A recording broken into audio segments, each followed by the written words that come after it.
స్వామి, వేదవ్యాసుని మాటలతో నాకు తృప్తి కలిగింది.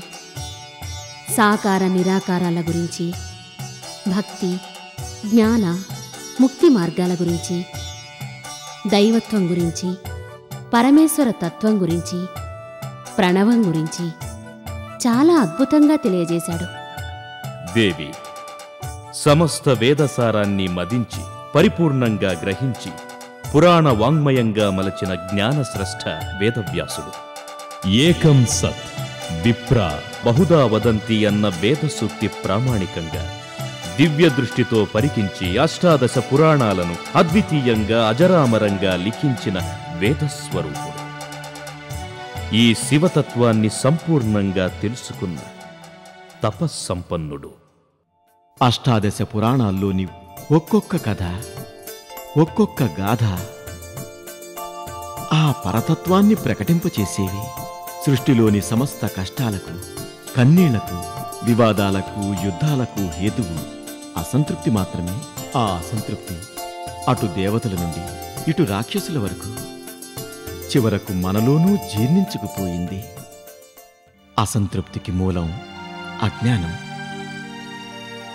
అజ్ఞానాన్ని తొలగించి అందరిలో జ్ఞానజ్యోతులు వెలిగించి వారి ముఖాల్లో సంతృప్తిని చూడాలన్న నా తపనే ఈ పురాణగాథలు. ఋతం వచ్మి, సత్యం వచ్మి, నేను వేదాల సాక్షిగా, పంచభూతాల సాక్షిగా సత్యాన్నే ప్రవచిస్తున్నాను. ఋతం వచ్మి, సత్యం వచ్మి, ఋతం వచ్మి, సత్యం వచ్మి, ఋతం వచ్మి, సత్యం వచ్మి, ఋతం వచ్మి, సత్యం వచ్మి, ఋతం వచ్మి, సత్యం వచ్మి. మహానుభావ, నా మనసు పొరల్లో ఎక్కడో గూడు కట్టుకున్న అజ్ఞాన సందేహాలు కూడా మీ మాటలతో తొలగిపోయాయి.